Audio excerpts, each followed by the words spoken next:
Good morning students. चलिए अपने economics की क्लास को कंटिन्यू करते हैं।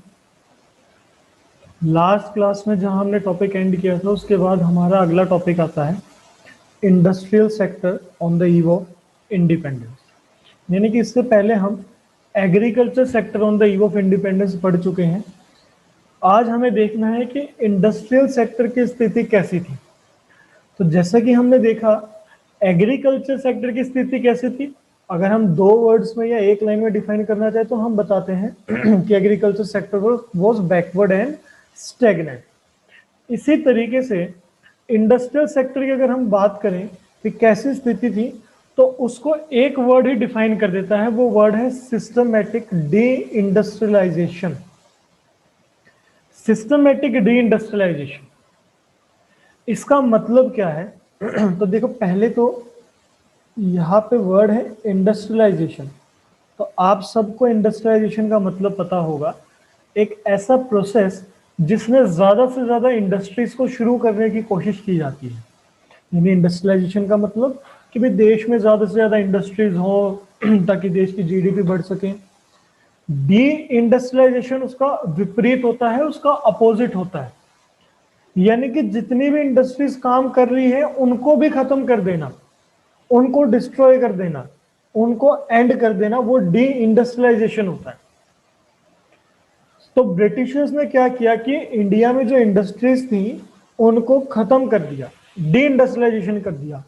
और ये जो डी इंडस्ट्रियलाइजेशन किया गया था ये कोई कोइंसिडेंस नहीं था, ऐसा नहीं था कि एकदम हो ही गया, सोची समझी चाल थी ये, इसलिए सिस्टमेटिक वर्ड इसके साथ जुड़ता है कि एक सोच समझ के डी इंडस्ट्रियलाइजेशन किया गया था। तो सिस्टमेटिक डी इंडस्ट्रियलाइजेशन का क्या मतलब है? सिस्टमेटिक डी इंडस्ट्रियलाइजेशन का मतलब ये है कि ब्रिटिशर्स ने दो मेन काम किए। अगर हम इंडस्ट्रियल सेक्टर की बात करें तो जिसका ये इंपैक्ट पड़ा कि इंडिया में जो ट्रेडिशनल इंडस्ट्रीज थी, ट्रेडिशनल इंडस्ट्रीज का मतलब होता है जो पहले के समय से चलती हुई आ रही थी इंडस्ट्रीज। अब पहले के टाइम इंडस्ट्रीज कौन सी थी हमारी? मैंने आपको बताया था मेनली तो हैंडीक्राफ्ट इंडस्ट्रीज के लिए मशहूर थे। हैंडीक्राफ्ट इंडस्ट्रीज में कौन सी? Cotton, textile, jute industries. तो उनको तो क्या कर दिया, धीरे धीरे खत्म कर दिया। DK of world famous traditional handicraft industries. World famous इसलिए क्योंकि हमारे देश की जो हैंडीक्राफ्ट इंडस्ट्रीज थी वो सिर्फ और सिर्फ हमारे देश में ही नहीं मशहूर थी, वर्ल्ड वाइड मशहूर थी, क्योंकि हमारे पास बहुत हाई क्वालिटी की चीजें थी। उसको धीरे धीरे खत्म कर दिया। डीके का मतलब होता है कोई चीज धीरे धीरे सड़ के खत्म हो जाए, तो वो धीरे धीरे तबाह कर दिया उनको। और ये काम अपनाने के लिए उन्होंने डिस्क्रिमिनेटरी टैरिफ पॉलिसीज अपनाई थी, जिसका मतलब मैं आपको बताऊंगा थोड़ी देर में। तो सिस्टमेटिक डी इंडस्ट्रियलाइजेशन के अंदर दो काम किए गए। पहला तो क्या, जो हैंडीक्राफ्ट इंडस्ट्रीज थी उन्हें खत्म कर दिया। दूसरी चीज, ये तो कैसी थी? ट्रेडिशनल इंडस्ट्रीज जो पहले के समय से चलती हुई आ रही थी, तो पहले के समय से चलती हुई आ रही थी वो तो खत्म होगी। और जो मॉडर्न इंडस्ट्रीज यानी जो नई इंडस्ट्रीज शुरू हुई थी वो इंडस्ट्रीज की ग्रोथ ना के बराबर थी। ब्लीक का मतलब होता है धुंधली या बहुत ही कम, लिटल। यानी कि एक तो हमने देखा कि जो पहले से इंडस्ट्रीज थी वो तो खत्म होगी, चलो भाई पहले की खत्म होगी तो उसकी बजाय कुछ नई इंडस्ट्रीज तो आनी चाहिए थी। अब नई इंडस्ट्रीज बिल्कुल भी नहीं आई या बहुत ही कम आई।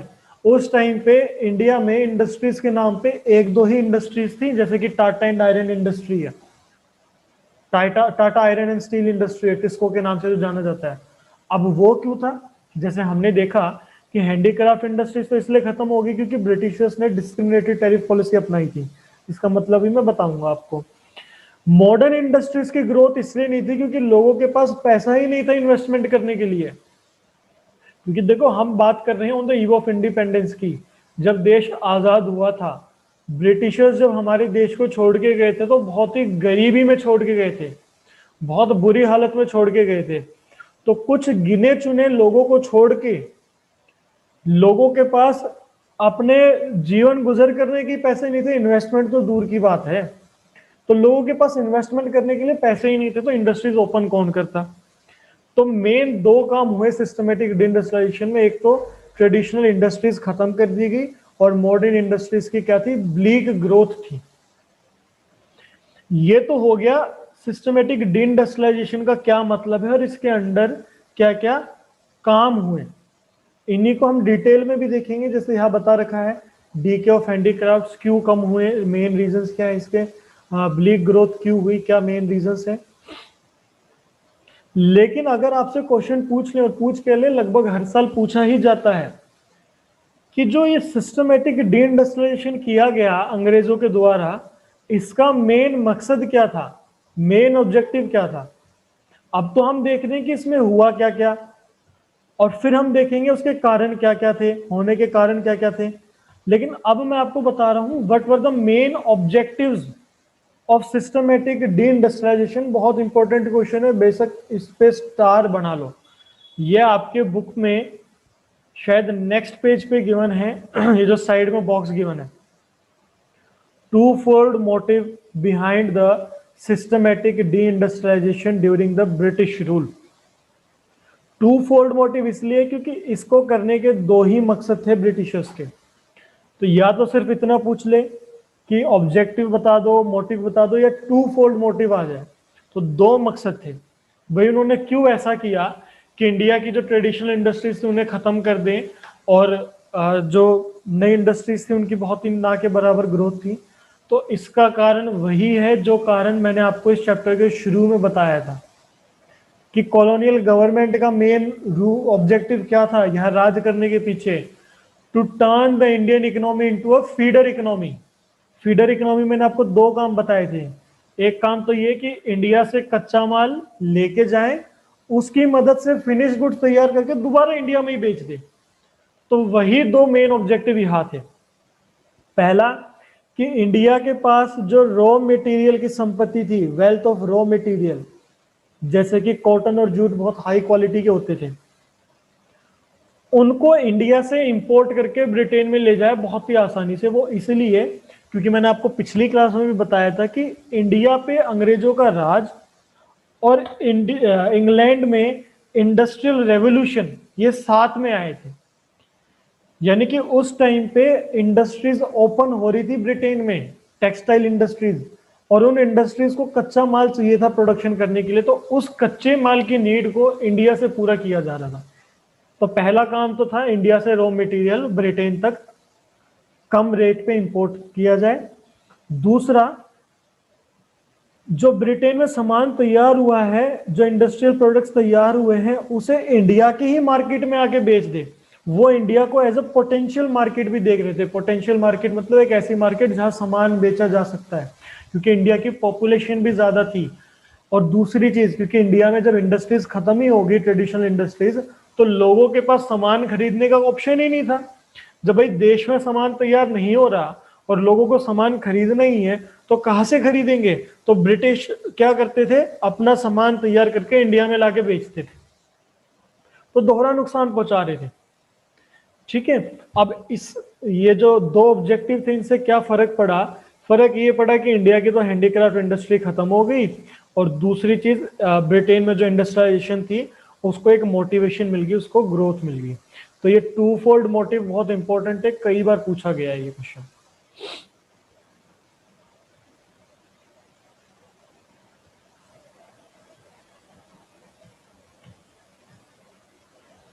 अब इसके बाद हमने जो दो चीजें देखी थी कि सिस्टमेटिक डी इंडस्ट्रियलाइजेशन में क्या क्या हुआ था, तो उन दो चीजों को ही एक एक करके पढ़ेंगे कि क्या क्या मेन कारण थे उसके। जैसे कि पहला तो हमने देखा डीके ऑफ हैंडीक्राफ्ट या ट्रेडिशनल इंडस्ट्रीज। इंडिया में जो ट्रेडिशनल इंडस्ट्री थी वो धीरे धीरे खत्म हो गई।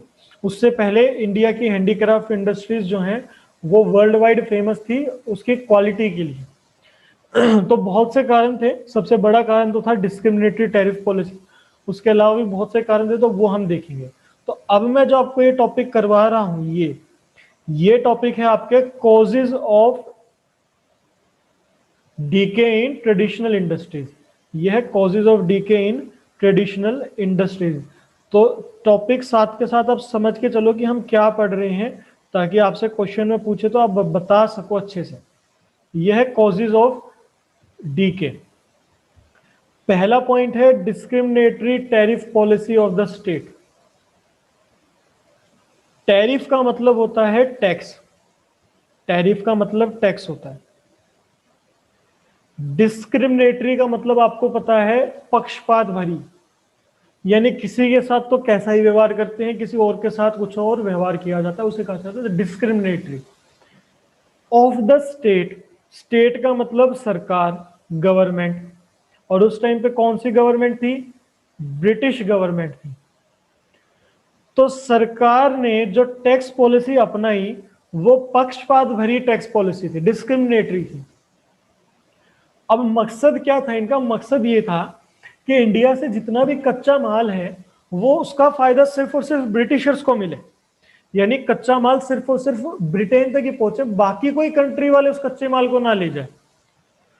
दूसरी चीज, ब्रिटेन में जो फाइनल गुड्स तैयार हो रहे हैं, जो कपड़े तैयार हो रहे हैं, जो इंडस्ट्रियल प्रोडक्ट तैयार हो रहे हैं, सिर्फ ब्रिटेन के ही प्रोडक्ट इंडिया में बिके, बाकी किसी और कंट्री के प्रोडक्ट ना बिके।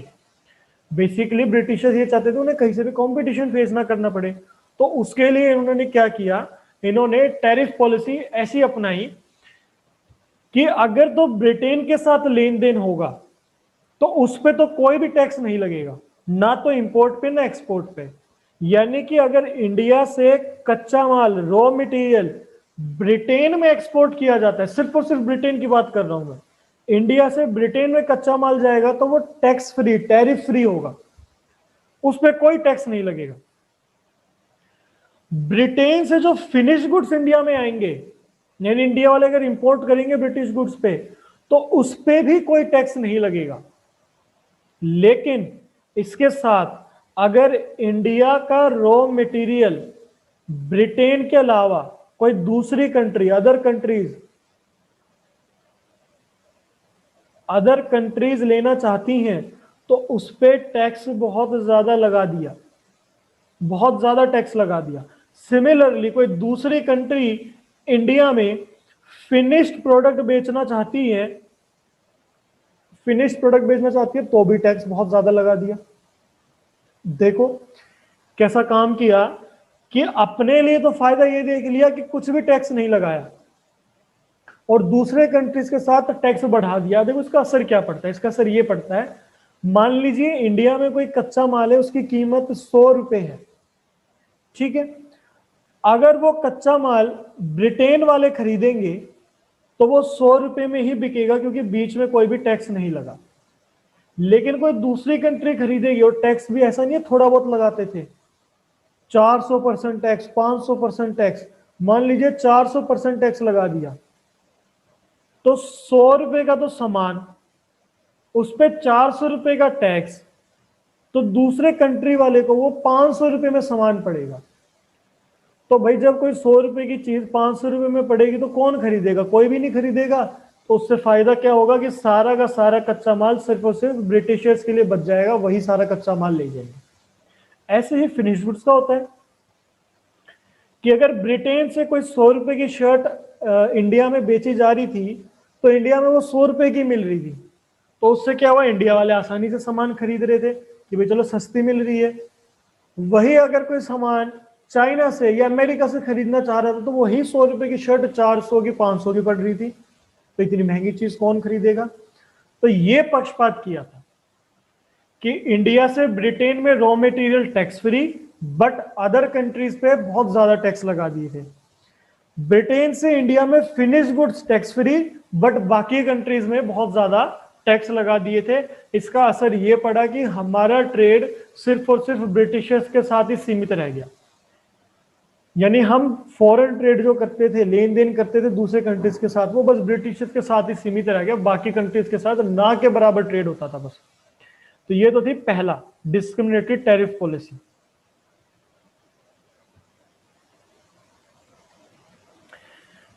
अब डिस्क्रिमिनेटरी टैरिफ पॉलिसी का असर कैसे पड़ा? भाई इंडिया की इंडस्ट्रीज कैसे खत्म होगी?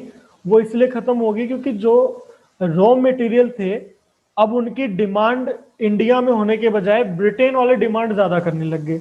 एक चीज, ठीक है, अब क्या करने लगे? ब्रिटेन वाले डिमांड ज्यादा करने लगे, तो इंडिया में कच्चा माल बचता ही नहीं था प्रोडक्शन करने के लिए। दूसरी चीज, अब जो सामान पहले सिर्फ और सिर्फ इंडिया वालों का ही बिकता था, अब ब्रिटेन वाले भी सामान बेचने लग गए, तो कंपटीशन बढ़ गया। और कंपटीशन में जो अमीर होता है वही सरवाइव करता है। तो जो हमारे डोमेस्टिक प्रोड्यूसर्स थे वो बेचारे इतना ज्यादा कंपटीशन फेस कर नहीं पाए, धीरे धीरे उन्होंने अपने काम धंधे बंद कर दिए। तो ये तो था आपका पहला कारण, डिस्क्रिमिनेटरी टैरिफ पॉलिसी। दूसरा रीजन क्या है? दूसरा रीजन है disappearances of princely courts. Disappearance यानी कि कोई चीज खत्म हो जाना, डिसअपियर होगी। Of princely courts, princely courts का क्या मतलब है? देखो आज तो हमारे यहाँ पे स्टेट्स होते हैं, है ना, अलग अलग राज्य हैं। पहले के टाइम पे, और हमारे मतलब यहाँ पे स्टेट और गवर्नमेंट रन करती है। पहले राज्य नहीं थी, संतुलित होती थी, या फिर बहुत बड़े बड़े एरियाज को डिवाइड कर दिया था जिसपे राज किसका होता था? राजा महाराजाओं का राज होता था। अब राजा महाराजाओं का राज तो होता था, लेकिन जब ब्रिटिशर्स आए हमारे देश में तो उन्होंने क्या किया? राजा महाराजाओं का राज धीरे धीरे खत्म कर दिया, क्योंकि उन्हें अपना कंट्रोल करना था। अब इसका क्या लेना देना टेक्सटाइल इंडस्ट्री से? इसका ये लेना देना है कि आप अगर पुरानी फिल्मों में या मूवीज में देखते हो तो राजा महाराजा क्या कपड़े पहनते थे, क्या ज्वेलरीज पहनते थे? तो राजा महाराजा वो चीजें पहनते थे जिससे वो अपने कल्चर को पॉपुलर कर सके। तो वो मान लीजिए कोई शेरवानी या कुर्ता पजामा कुछ भी पहन रहे थे, तो वो चीजें पहन रहे थे जो इंडिया में तैयार हुई थी। वो मुकुट पहनते थे तो मुकुट में प्रेशियस स्टोन्स लगे हुए होते थे। वो माला पहनते थे, ज्वेलरीज पहनते थे, तो वो ऐसी ज्वेलरीज, ऐसे मुकुट थे जो इंडिया के हैंडीक्राफ्ट आर्टिस्ट के द्वारा बनाए गए थे। तो डायरेक्टली इनडायरेक्टली वो क्या करते थे? हमारे देश की जो इंडस्ट्रीज थी, हमारे देश के जो प्रोडक्ट थे, उनकी पब्लिसिटी करते थे, उनकी एडवर्टीजमेंट करते थे। तो ये राजा महाराजा क्या करते थे भाई? दूसरे देशों में भी तो जाते थे घूमने फिरने, दूसरे देशों के राजा महाराजाओं से बातचीत करने। तो मान लीजिए कोई राजा है, इंडिया की हैंडीक्राफ्ट इंडस्ट्रीज के द्वारा बनी हुई चीजें पहन के चला गया ईरान में। अब ईरान में गया तो वहां पे लोग तो देखेंगे कि भाई बहुत सुंदर ज्वेलरी है, मुकुट बहुत सुंदर है, कपड़े बहुत सुंदर है। तो वो पूछते थे कि जी आपने ये कहाँ से बनवाया, कहाँ से खरीदा? तो बताते थे कि भाई हमारा इंडिया इस चीज के लिए बहुत मशहूर है, इंडिया से बनवाया। तो वो क्या करते थे फिर कि अच्छा ये तो बड़ा सुंदर है, हमारे लिए भी बनवाओ। तो क्या था? हमारे देश की प्रोडक्ट की डिमांड फिर फॉरेनर्स भी करने लग जाते थे। क्यों? क्योंकि हमारे जो राजा महाराजा थे वो डायरेक्टली इनडायरेक्टली हमारे प्रोडक्ट की पब्लिसिटी करते थे, एडवर्टीजमेंट करते थे। लेकिन जब अंग्रेजों का राज शुरू हुआ तो ये राजा महाराजा धीरे धीरे खत्म हो गए। खत्म हो गए तो इनका जो रहन सहन था, जो इनके लिबास थे, वो भी खत्म हो गए। तो जो पॉपुलैरिटी हमें विदेश में मिलती थी, अब वो धीरे धीरे एडवर्टीजमेंट खत्म होगी, और जो हमारी इंटरनेशनल रेपुटेशन थी वो अब वैसी नहीं रही जैसे पहले रहती थी। तो अब फॉरेन डिमांड खत्म हो गई हमारी हैंडीक्राफ्ट प्रोडक्ट्स की। ये भी एक कारण है जिससे हैंडीक्राफ्ट इंडस्ट्रीज खत्म होनी शुरू होगी। तीसरा point, competition from machine made products. देखो वही प्रोडक्ट्स जो हैं, वही प्रोडक्ट्स तो हमारे कौन तैयार कर रहा था? वही प्रोडक्ट्स हमारे हैंडीक्राफ्ट इंडस्ट्री से तैयार हो रहे थे, और वही प्रोडक्ट्स इंग्लैंड वाले मशीन से तैयार कर रहे थे। असर क्या होता है? दोनों में क्या फर्क पड़ता है? देखो हमारे स्वेटर बनाती हैं मम्मी दादी, और एक स्वेटर आप बाजार से खरीद के लाते हो। अगर आप उन दोनों को देखो ना, आपको कुछ फर्क दिखेगा। फर्क ये दिखेगा कि जो क्वालिटी होती है, क्वालिटी की कंसिस्टेंसी मशीन वाले प्रोडक्ट में ज्यादा होती है। ये आपने 11th में भी पढ़ा था। यानी कि अगर कोई डिजाइन बना है, हाथ से बनाई हुई जो स्वेटर है, उसमें डिजाइन एक जैसा नहीं होगा, कहीं पे गैप ज्यादा होगा, कहीं पे गैप कम होगा। मशीन में वो क्वालिटी की कंसिस्टेंसी एक जैसी होती है। मशीन से जो प्रोडक्ट तैयार होता है उसमें खर्चा कम लगता है, लो कॉस्ट। हाथ से खर्चा ज्यादा लगता है, टाइम कम लगता है मशीन से बनने में। तो ये कुछ कारण थे जिसके कारण मशीन मेड प्रोडक्ट्स, यानी ब्रिटिशर्स का सामान तो ज्यादा बिक रहा था और इंडिया का सामान बिक नहीं पा रहा था। क्योंकि देखो, अगर कोई मान लीजिए डिमांड दे दे कि भाई मुझे तो जो है 100 शर्ट्स की तैयार जरूरत है, आप उसको तैयार करो, तो जितने टाइम में इंडिया के हैंडीक्राफ्ट इंडस्ट्रीज वाले 100 शर्ट तैयार करते थे, उतनी देर में तो ब्रिटिशर्स 500 शर्ट तैयार करके बेच देते थे, क्योंकि मशीन से जल्दी सामान बनता है। अच्छा, सामान देखने में भी अच्छा लगता है और कम कॉस्ट पे बनता है। तो ऑब्वियसली बात है, किसी व्यक्ति को जल्दी सामान मिले, कम खर्चे पे मिले, अच्छा सामान मिले, तो वो उसी को प्रीफर करेंगे। तो क्या है, वो कंपटीशन फेस करने के कारण जो इंडिया की ट्रेडिशनल इंडस्ट्रीज थी वो उसे फेस नहीं कर पाई, और धीरे धीरे मजबूरन जो इंडिया के क्राफ्टमैन थे, आर्टिस्ट थे, उन्होंने धीरे धीरे अपने इंडस्ट्रीज को खत्म कर दिया, क्योंकि लगातार नुकसान होते जा रहे थे, लॉसेस हो रहे थे लगातार।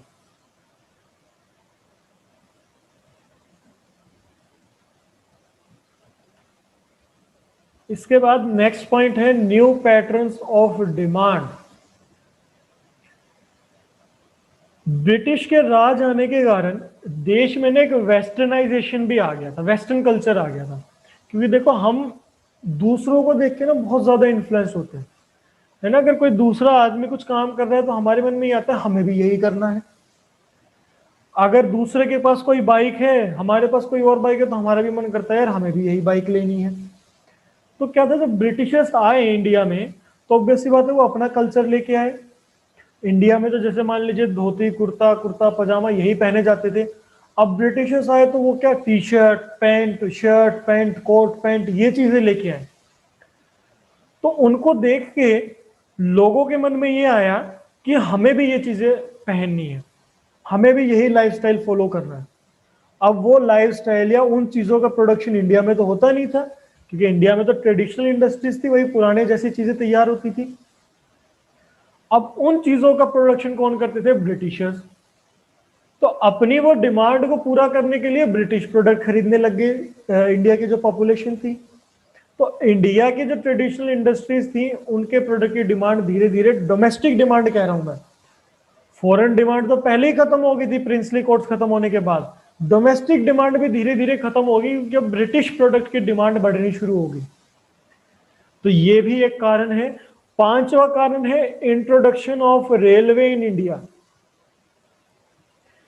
देखो, यहां पे हम इसे नेगेटिव पॉइंट में पढ़ रहे हैं, और यही ब्रिटिशर्स का सबसे बड़ा पॉजिटिव पॉइंट भी है।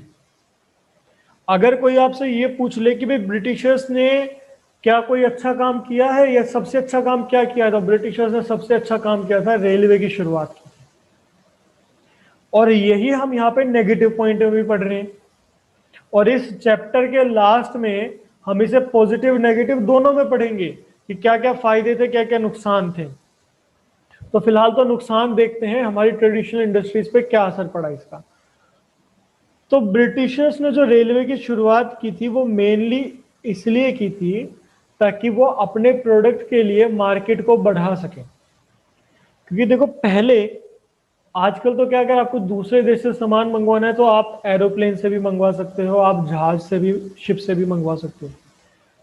पहले दूसरे कंट्रीज के साथ जो डीलिंग होती थी, ट्रेडिंग होती थी, वो सिर्फ और सिर्फ सी वेज के थ्रू होती थी, समुद्र से होती थी, यानी शिप्स की मदद से ही होती थी। तो ब्रिटिशर्स से अगर कोई सामान आता था, यानी ब्रिटिशर्स अपने फिनिश गुड्स जो भेजते थे बेचने के लिए, वो सिर्फ और सिर्फ कोस्टल एरियाज में ही बिकते थे। कोस्टल एरियाज का मतलब वो राज्य जो समुद्र के किनारे थे, जैसे गुजरात है, सिर्फ वहीं तक बिकते थे। अब जैसे हरियाणा है, दिल्ली है, जम्मू कश्मीर है, यानी हमारे आसपास समुद्र में, यहां तक ब्रिटिशर्स का सामान ही नहीं पहुंचता था। तो इनकी जो मार्केट थी, मार्केट यानी वो एरिया जहां ये सामान बेच सके, वो बहुत ही लिमिटेड सा था। वो लिमिटेड सा सिर्फ और सिर्फ कोस्टल एरियाज तक ही था। तो इन्होंने देखा कि रेलवे शुरू कर देते हैं, और रेलवे से मान लीजिए सारा का सारा सामान गुजरात उतर गया, गुजरात से रेलवे लाइन शुरू कर देंगे, गुजरात से हरियाणा में सामान रेल के द्वारा बेच देंगे। तो जो मार्केट हमारे सिर्फ गुजरात तक ही सीमित थी, अब वो हरियाणा में भी सामान बिकेगा। वहीं से और रेलवे लाइन शुरू कर देंगे, जम्मू कश्मीर में सामान बेच देंगे। तो जो सामान पहले सिर्फ गुजरात में बिक रहा था वो जम्मू कश्मीर में, हरियाणा में। तो बेसिकली अपनी मार्केट को बढ़ाने के लिए उन्होंने रेलवे की शुरुआत की थी। तो उससे क्या हुआ था, उससे और ज्यादा प्रोडक्ट्स बिक रहे थे। दूसरी चीज, अगर ऐसे स्टेट्स में डिमांड की जा रही थी प्रोडक्ट्स की जो बहुत दूर दूर थे, तो वहां पे लोग इंडिया से सामान डिमांड करने की बजाय ब्रिटिशर से करते थे। क्यों? क्योंकि मान लीजिए भाई इंडस्ट्रियल, जो इंडिया के इंडस्ट्रियल सेक्टर थे या हैंडीक्राफ्ट आर्टिस्ट थे, उनसे कह दिया कि भाई हमारे पास इतना सामान भिजवा दो। तो उनके पास तो वही थी बैलगाड़ी सामान भेजने के लिए। तो जो बैलगाड़ी 20 दिन में 30 दिन का टाइम लगाएगी जहां पहुंचने के लिए, वहीं पे ट्रेन तो 1 से 2 दिन में सामान पहुंचा देती थी। अब ट्रेन वाले इंडिया का सामान थोड़ी लेके जाते थे, वो तो अपना ही लेके जाते थे। तो ये कुछ कारण थे जिसके कारण ब्रिटिशर्स के जो प्रोडक्ट थे उनकी डिमांड ज्यादा बढ़ने लगी और इंडिया की कम होने लगी थी। तो ये हमने रीजंस देखे हैं जिसमें DK of Indian handicraft industries, traditional industries के हमने कारण देखे। ये मेन कारण थे जिसके कारण से हमारी ट्रेडिशनल इंडस्ट्रीज खत्म हो गई। दूसरा पॉइंट हमने देखा था ब्लीक या नोशनल, ना के बराबर, ग्रोथ ऑफ मॉडर्न इंडस्ट्रीज। कि ट्रेडिशनल इंडस्ट्रीज तो खत्म हो ही रही थी, बट जो मॉडर्न इंडस्ट्रीज थी उनकी ग्रोथ भी ना के बराबर थी। इनफैक्ट ये बता रखा है कि second half of 19th century यानी 1950s के बाद जाके कुछ इंडस्ट्रीज देखने को मिली थी हमें, उससे पहले इंडस्ट्रीज ना के बराबर ही थी। और मैं आपको पहले भी बता चुका हूं, बात करें तो गिनी चुनी 1-2 ही इंडस्ट्रीज थी, जिसमें सबसे बड़ा नाम 1907 में जो आपकी टिस्को इंडस्ट्री जमशेदजी टाटा ने शुरू की थी, Tata iron and steel industry. तो पहली चीज तो उस टाइम पे लोगों के पास इतने पैसे ही नहीं थे इन्वेस्टमेंट करने के लिए, तो गिने चुने प्राइवेट एंटरप्रेन्योर्स थे जिनके पास इतनी क्षमता थी इन्वेस्टमेंट करने की, इसलिए इंडस्ट्रीज लिमिटेड थी। मैं वही बता रहा हूँ क्या क्या कॉजेस थे क्यों मॉडर्न इंडस्ट्रीज कम थी। पहला पॉइंट तो ये हो गया। दूसरी चीज, जो ये मॉडर्न इंडस्ट्रीज ओपन भी हुई थी तो ये इंडिया के वेलफेयर के लिए नहीं हुई थी। ये मॉडर्न इंडस्ट्रीज की परमिशन ब्रिटिशर्स ने दी ही इसलिए थी ताकि ब्रिटिशर्स को फायदा हो, ना तो ब्रिटिशर्स क्यों इन इंडस्ट्री को ओपन करवाते। उस टाइम पे ब्रिटिशर्स एक तो ना वॉर बहुत ज्यादा लड़ते थे, जंग, क्योंकि ब्रिटिशर्स सिर्फ और सिर्फ इंडिया पे ही थोड़ी राज कर रहे थे। ब्रिटिशर्स ने बहुत सी कंट्रियों पे राज किया है। देखो कॉमनवेल्थ गेम्स होते हैं ना, जैसे ओलंपिक्स होते हैं वैसे कॉमनवेल्थ गेम्स होते हैं। ये कॉमनवेल्थ का मतलब ही ये है कि कॉमनवेल्थ में वो सारी कंट्रीज है जिनके ऊपर अंग्रेजों ने राज किया हुआ है। हो सकता है आपको इसके बारे में ना पता हो, तो आप देखना कॉमनवेल्थ गेम्स में कितनी कंट्री पार्टिसिपेट करती है, इसमें वही कंट्रीज पार्टिसिपेट करती है जिसमें अंग्रेजों का राज रहा है। तो इन्होंने बहुत सारी कंट्रीज पे कंट्रोल किया था, तो कंट्रोल ऐसे तो होता नहीं है, वहां की सरकार वहां के शासन के साथ लड़ना पड़ता है। साथ के साथ उस टाइम पे वर्ल्ड वॉर 1 वर्ल्ड वॉर 2 भी चल रही थी। तो इन वॉर्स को लड़ने के लिए कुछ सामानों की जरूरत होती है, कुछ गुड्स चाहिए होते हैं। उन गुड्स की डिमांड को पूरा करने के लिए ही ये इंडस्ट्रीज ओपन करवाई थी। जैसे कि हथियार को बनाने के लिए आयरन चाहिए होता है, स्टील चाहिए होता है, इसलिए ब्रिटिशर्स ने परमिशन दी थी कि चलिए आप TISCO industry, Tata iron and steel industry open कर ले, लेकिन इसकी जो डिमांड है, जो इसका सप्लाई है, सॉरी जो सामान है, वो ब्रिटिशर्स ही इस्तेमाल करेंगे। तो बेसिकली जितनी भी इंडस्ट्रीज थी वो सिर्फ और सिर्फ ब्रिटिशर्स अपने फायदे के लिए ही ओपन कर देते हैं। तीसरी चीज स्टेट पार्टिसिपेशन। स्टेट पार्टिसिपेशन मतलब सरकार का रोल बहुत ही लिमिटेड था, 0 के बराबर था। यानी जैसे आज हम देखते हैं ना बहुत सी सरकारी कंपनियां हैं, उस टाइम पर सरकारी कंपनियां थी ही नहीं, सरकार अपनी तरफ से कुछ इन्वेस्टमेंट कर ही नहीं रही थी। कुछ 1-2 जगह जो इन्वेस्टमेंट की थी वो सिर्फ और सिर्फ अपने फायदे के लिए किया था। जैसे रेलवे, मैंने आपको बताया रेलवे पे क्यों किया था, ताकि अपना गुड्स ज्यादा बेच सके। कम्युनिकेशन पे किया था वो इसलिए ताकि इनका कंट्रोल अच्छे से हो सके, क्योंकि ब्रिटिश राज इंडिया में कर रहे थे लेकिन इनके ऑर्डर ब्रिटेन से ही आते थे। ब्रिटेन की जो क्वीन है महारानी, वो ब्रिटेन से ऑर्डर देती थी, वो इंडिया में इंप्लीमेंट होता था। तो वो ऑर्डर टाइम पे मिल जाए इसलिए कम्युनिकेशन के सर्विसेज शुरू की गई थी। तो स्टेट पार्टिसिपेशन लिमिटेड था। अगला कारण ये। तीसरा कारण, इंपॉर्टेंट कारण ये है कि इंडिया में उस टाइम पे कोई भी कैपिटल इंडस्ट्री नहीं थी, ढंग की कैपिटल इंडस्ट्री नहीं थी। कैपिटल इंडस्ट्री का मतलब आपने कैपिटल गुड्स के बारे में पढ़ा था मैक्रो के पहले चैप्टर में। कैपिटल गुड्स बेसिकली वो मशीनरीज होती हैं जिसकी मदद से प्रोडक्शन होता है। तो ऐसी कोई भी इंडिया में इंडस्ट्री नहीं थी जहां पे मशीन तैयार होती हो या ना के बराबर थी। तो वो मशीन या ऐसी चीजें कहाँ से मंगवानी पड़ती थी, दूसरे देश से। तो जब देश में प्रोडक्शन करने के लिए मशीन ही नहीं होगी तो कौन इन्वेस्टमेंट करेगा। तो ये मेन 3 कारण थे जिसके कारण जो हमारी मॉडर्न इंडस्ट्रीज थी उनकी ग्रोथ ना के बराबर थी।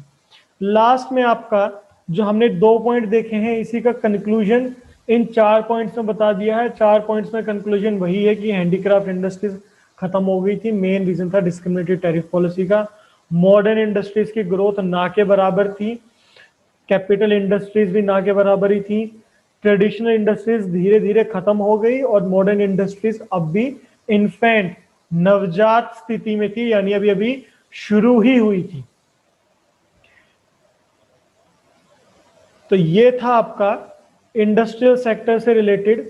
इसमें 1 नंबर के क्वेश्चन में ये जरूर पूछा जा सकता है कि जो फर्स्ट ट्रेन थी वो कहाँ से कहाँ रन हुई और किस टाइम पीरियड में रन हुई थी। तो आपका गिवन है मुंबई टू थाने 1853 में। तो हमने एग्रीकल्चर सेक्टर के बारे में पढ़ लिया, इंडस्ट्रियल सेक्टर में पढ़ लिया। इंडस्ट्रियल सेक्टर की स्थिति हम सिस्टमेटिक डी इंडस्ट्रियलाइजेशन की मदद से बता सकते हैं। डी इंडस्ट्रियलाइजेशन में 2 काम हुए थे, डीके ऑफ हैंडीक्राफ्ट इंडस्ट्रीज, जिसके रीजंस हमने देखे, 5-6 रीजंस पढ़े हैं हमने ये।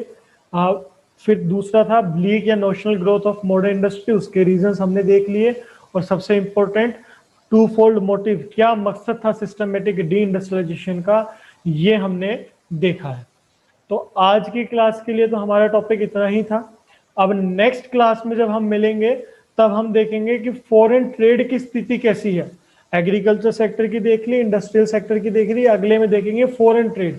जो हमारा फॉरेन ट्रेड होता था, दूसरे देशों के साथ जो लेन देन करते थे, उसकी स्थिति on the eve of independence कैसी थी। चलिए फिर अगली क्लास में मिलेंगे, तब तक के लिए goodbye, stay safe and stay healthy.